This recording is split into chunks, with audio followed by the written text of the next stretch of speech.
There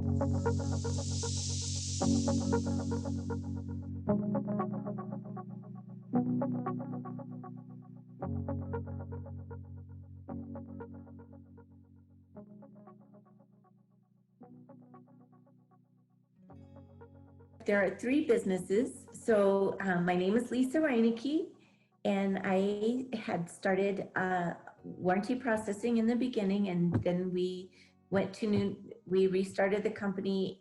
We started that in 1986. I started it in 1986. Is that right? Yes, 1986. That's a long time ago. Then I took on a partner in 2000 that didn't work out. So with them, we restarted under Automotive Warranty Network because I wanted to do more of a broader. I wanted to offer more than what we were already offering in 2000. And then I started Our House Properties in 2013 and did purchased and renovated and did short-term rentals in Breckenridge. And then in 2015 started Our House Publications. So that's my author platform. So publishing books and writing books. That's what I do. So let's see, it's a long time to be doing business, right? Between there, I wrote children's stories for local TV shows.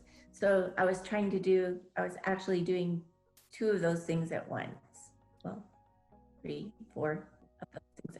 I'm not happy not doing anything. When you have that type of, I have a hyper focus so that when I get involved in a project, I can hyper focus on that. But I'm not happy just doing one thing at a time. It takes several things to keep my mind occupied. So from Oklahoma, originally I was there till I was 13 and then moved to Colorado. Then we had a little short stint in Nashville, Tennessee. And I don't know if you know who Waylon Jennings is and Johnny Cash. Have you ever heard them? In the same apartment building as Waylon Jennings and Johnny Cash. And it was during their down and out days. They weren't rich then, but they used to buy us Cokes at the pool.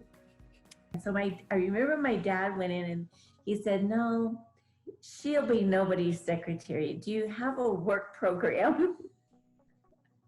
And so I worked 2 jobs. I worked at a dealership and I worked stocking groceries in high school, all through high school. I got credit for it. I got a grade. I had some good role models. So my dad was the youngest of 5 kids, and there were 4 older sisters that were feminist long before that word even existed, and so was his mother. And there wasn't anything that women could do. In fact, one of the girls' name was Jack, not Jackie, it was Jack. So they were so sure, my grandmother was so sure that these girls could be anything that they wanted to be.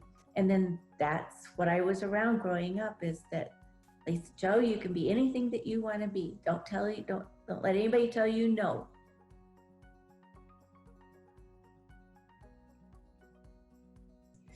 Oh gosh, well, I started oh gosh, I don't even want to say how many years ago, but I worked for Hertz Rent-A-Car at the time, and I had learned how to do basically what I do on a broader scale.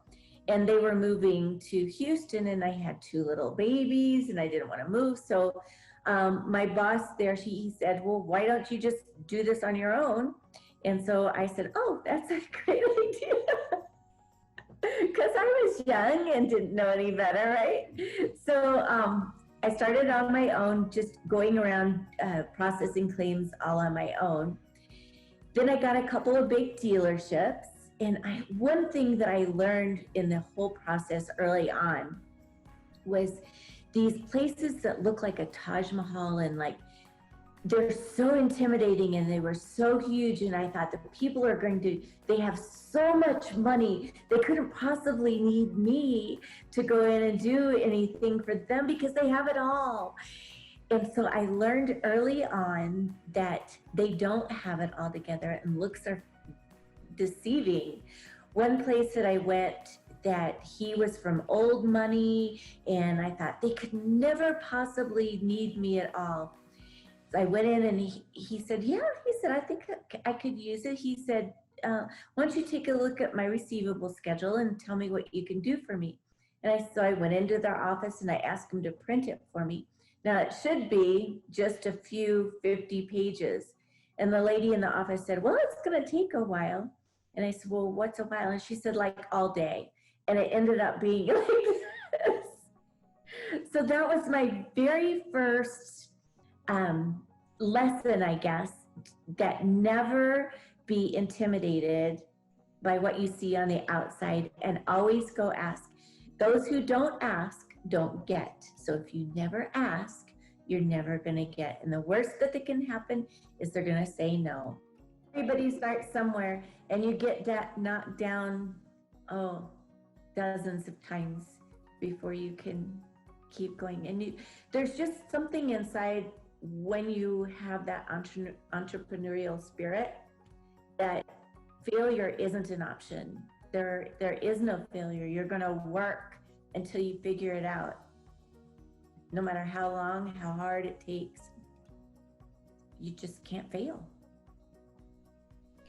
I started in the basement with by myself. Then I grew to 2 people. Then we grew to 4 people. Then we grew to 6. Then we grew to 8. And then I had to move out of the basement at 10 people. So we were all working together, all trying to raise our kids at the same time, all about the same age. So we really were a village trying to get all this together, and we really were a team trying to get things done.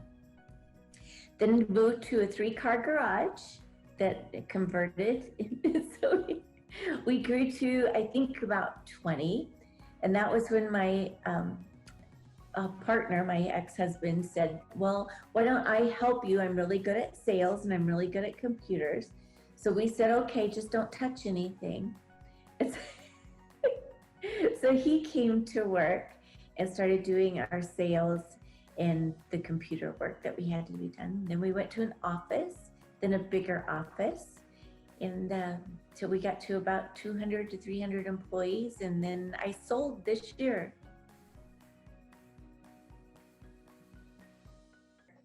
Everything that you do has a code. And so they bill the insurance company for that code, for what was done for you. So we do the same thing, only with automobiles. Unlike the medical profession though, Ford has their own system, BMW has their own system, so-and-so has their own system. So each system is different, and within their dealership, they can have 2 or 3 softwares that you have to learn how to use. So we go in and bill and pay technicians, pay advisors, just like a medical place would pay doctors. And then we collect the money for the dealership for the work that was done to your car. And that's how we get paid. And then we do that all over North America. So we do United States, Puerto Rico, Canada, not in Mexico though right now. One failure, because in this one, a lot of times you think you're failing to do this when you've made a huge mistake. You remember me talking about the client that printed his receivable schedule and it took all day and it was this big. So he was a client for years and years. Well, we got about into the 5th year of that and I made a huge mistake. The claims weren't getting paid and the computer system, the software people were saying it was Volvo, and Volvo was saying, no, it's the computer dealer's computer system.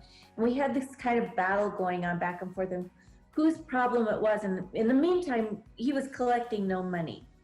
So we kind of got to the end of it and they agreed, finally, one of them agreed to pay all these claims. There was about $16,000 to $20,000 worth of money in there. Well, I put together, he said, okay, what we need to do is we need to put together this spreadsheet with every claim on it, the dollar amount, we'll run it through, and as you put them in, they'll click them off the spreadsheet and they'll pay them. Well, I got everything done. I was really proud of myself to get that $16,000 on that spreadsheet. And the office manager called me and she said, Lisa, I don't think you have everything on your spreadsheet. There's about $10,000 here that we can't account for. And sure enough, it was roughly another $16,000 mistake that I had made. And I had to walk into his office. Remember, this was Taj Mahal, very intimidating place. And I had to walk into his office and tell him that I had made this gigantic mistake. I didn't have the money to pay for it because it was, relatively new in business. And I said, I'll make some kind of arrangement to make sure that I get it paid back. And he looked at me and he said, well, let's don't jump to that yet. He said, let's go to the manufacturer and let's just tell them what happened and see if they'll let us put the balance of it on there. He said it was a one-time shot. He said, but let's just go ask and see what happens. And he called me up that afternoon and he said, put the rest of that money on the spreadsheet. We're gonna run it through. So that taught me right there to always address your failures and go to the person that you think you made the mistake with and tell them what happened and see if there's some way to work things out. And there's also, it taught me something else there, is to accept the responsibility without saying but. Here's my saying, I don't know if I can say this on your recording, but if you say but, you're a but. Because if you try to make an excuse for what you did, it really doesn't make any difference what the excuse is. You made the mistake and there has to be a way to make it right and go on. So that was one failure that it made. The other failure was going into business with a partner that didn't work out so well and having to restart all over again with nothing. So that was another failure. Successes. Boy, it feels good, doesn't it, when you do something right? And it would always feel good to me. I can remember walking into one dealership that was very far behind on their money. And before we could take them on, he said, well, is there anything you can do for me here without, taking everything with you to go home? And I said, sure. And I started going along and I actually caught their printer on fire because I was going so fast. So that was a success. And then I can remember going into one place that the place had burned down, and I actually had taken all their paperwork with me before it burnt down. So I had all their money in my possession. It was in Texas, and here's the name of the dealership. It was Big Billy Barrett. And they had not drained their oil out of their parts, and the oil and the gas out of the parts that they took out of the cars. And so it just ignited. And it just so happened like an hour earlier, I had all these boxes and I had them all take them out to my car. So there was probably $200,000 in my car, and right after that it burnt down. So we were able to get them that $200,000 that was in the backseat of my car. Integrity, that was the one thing that I guess, integrity and honesty is the point of the stories, is to make sure that you tell. There is one more story if do you have time to hear it? So here was a big failure. I had been hired by a service manager to go into a dealership and train their personnel. Well, the service manager does not cut a check for the dealership, the general manager does. But I assumed that the service manager had gotten clearance and everything was right. Well, he didn't. And I got to the last day of my training and the general manager called me into his office and he said, who do you think you are to come into my dealership and spend my money without clearing it through me? I was taken back because I could use the but, right? But your service manager told me, right? Instead, he was very irate, very mad. And instead of trying to make an excuse for it, I realized at that moment he's right. He's the one that had to sign the check, and I didn't call him. So right then I said, you know, you are right. I didn't call you. I didn't think ahead far enough to know that you're the one that had to sign the check. And I should have checked with you. I should have said, hey, your service manager has me coming in to check, to train with your personnel. Can I meet with you when I get there? And is this all okay with you? Well, it ended up that right there caught him off guard because there was no argument. It diffused the situation. And then as we started talking, I saw the pictures of his kids on his shelf. And by the time we got about 10 minutes into the conversation, he goes, well, let's just step back a little bit. He says, why don't you tell me what you do and what you did for my service department? And he ended up writing me a check for more than what I billed him. There's usually a lot of passion for what you do, and you're usually the best at what you do, or you wouldn't have tried to do it. So it's like one of your children, and when the teacher says your child has been bad, you first want to defend the child before you hear the whole story. And it's the same thing with your business. And it's always important to hear that other side first, and then try to reach an agreement rather than try to battle yourself in an argument.